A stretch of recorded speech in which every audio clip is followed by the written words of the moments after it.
மீனவர்கள் என்னென்ன அந்த இன்ஜினில் மாடிஃபிகேஷன், இந்த 93 மாடலில் உள்ள என்ஜினில் என்னென்ன மாற்றங்கள் இவங்க பண்ணியிருக்காங்க அவங்க தேவைக்கேற்ற மாதிரி, அதில் என்னென்ன பெர்ஃபார்மன்ஸ்னு சொல்லுவாங்க, என்ஜினோட திறன் எவ்வளோ மாறி இருக்கு, கூடியிருக்கா குறைஞ்சிருக்கா, அது வந்து அவங்க வருமானத்தை வந்து அதிகப்படுத்தியிருக்கா குறைச்சிருக்கா, இது பண்ணுறது நல்லதா இல்லையான்றது தான் இந்த வீடியோவில் மீனவர்களுக்கு நம்ம இந்த வீடியோ மூலமாக சொல்ல போகிறோம். ஃபஸ்ட்டு என்ஜினில் எந்த மாடிஃபிகேஷனும் அவங்க பண்ணல. இதில் ஆக்சசரிஸ்ன்னு சொல்லுவாங்க, என்ஜினோட பெர்ஃபார்மன்ஸை கூட்டுறதுக்காக வச்சிருக்கிறது தான் இந்த டர்போ சார்ஜர். அதுக்கப்புறம் இதில் பவர் டிரான்ஸ்மிஷன் சிஸ்டமில் கியர் பாக்ஸ் இருக்குது. கியர் பாக்ஸ் எவ்வளோ சுற்றியாக போட்டிருக்கீங்க?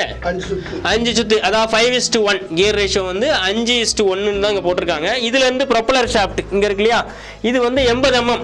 ஏற்கனவே நம்ம வாங்கும் போது அவங்க 72 mm போட்டிருக்காங்க, 72 mm போட்டிருக்காங்க. இப்போ கூட்டியிருக்காங்க 80 mm. ஃபர்ஸ்ட் இந்த ப்ரொப்பலர் ஷாஃப்ட் உள்ள இந்த லென்த்துக்கு ஏற்ற மாதிரி லீஃபும் பார்த்தீங்கன்னா 53 இன்ச்சு டயமீட்டர், மீன் டயமீட்டர் வந்து இந்த லீஃபோட எத்தனை லீஃப், 4 3 4 லீஃப் இருக்கு.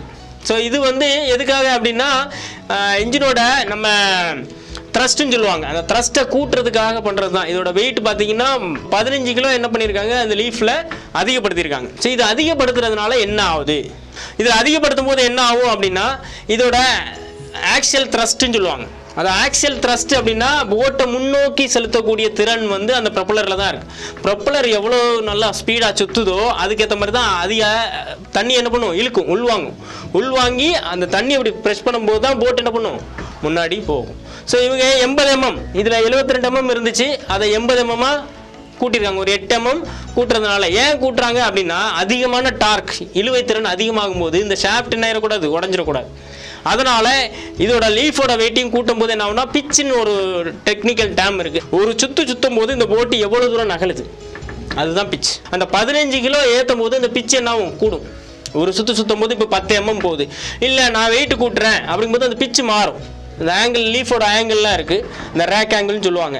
ஸோ அந்த ஆங்கிள் மாறும்போது அமௌண்ட் ஆஃப் வாட்டர் நம்ம உள்ளே இழுக்கிறது என்ன ஆகும், அதிகமாகும். இந்த அமௌண்ட் ஆஃப் வாட்டர் எக்ஸப்ட் பண்ணுற அந்த ஃபோர்ஸ் பேர் தான் த்ரஸ்ட்.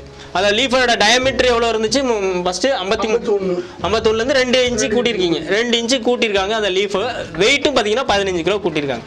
இதனால் டீசல் கன்சப்ஷன் இவங்களுக்கு வரக்கூடிய செலவு அதிகமாகும், ஆனால் அதே நேரத்தில் என்ன வரும், ஸ்பீடு வரும். இதுதான் அவங்க பண்ணுற மாடிஃபிகேஷன். 51 அடி போட்டுக்கு நம்ம இவ்வளோ லீஃப் சைஸ் போடணும் அப்படின்றது ஒரு தொழில்நுட்பத்தில் நிர்ணயம் பண்ணி வச்சுருக்காங்க. இவ்வளோ ஸ்பீடு போகணும், இவ்வளோ பிச்சு ஓடணும் அப்படின்னு.